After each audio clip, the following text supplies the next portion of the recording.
আগষ্ট আহি আছে 15 আগষ্টৰ কাৰণে আমি আমাৰ যিখিনি প্ৰচেষ্টা হাতত ল'ব লাগে এইখিনি লৈছোঁ গোটেই এছপি সকলক আমি সষ্টম কৰি দিছোঁ আমাৰ যিখিনি পৰেড গ্ৰাউণ্ড তাত আমি এডিকুৱেট সিকিউৰিটি দিছোঁ আজি যোৱাকালিলৈকে প্ৰায় 4-5 দিনীয়া ভ্ৰমণ কাৰ্যসূচী লৈ মই উজনি অসমত আছিলোঁ কাৰণ আমাৰ হাতত তথ্য আহিছে যে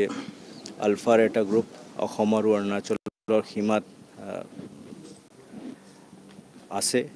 সেইটোক আমি কেনেকৈ ৰোধ কৰিব পাৰোঁ কেনেকৈ নিউট্ৰেলাইজ কৰিব পাৰোঁ তাৰ বাবেও আমি তাত থকা আৰ্মি CRPF আসাম ৰাইফলছ আৰু অসম আৰক্ষীক সজাগ কৰি দিছোঁ তেওঁলোকে অপাৰেশ্যন চলাই আছে এতিয়া আমাৰ অসমত ইকনমিক প্ৰসপেৰিটি আগবাঢ়িছে ইনভেষ্টমেণ্ট আহিছে এই সময়ত কোনো উগ্ৰবাদী সংগঠনে যেটোকে ইয়াত কুঠাঘাতমূলক কাৰ্যসূচী হাতত নলয় তাৰ বাবে মই আহ্বান জনাইছোঁ তেওঁলোকৰ ক'ব লগা কিবা আছে আলোচনা কৰিব লগা যদি আছে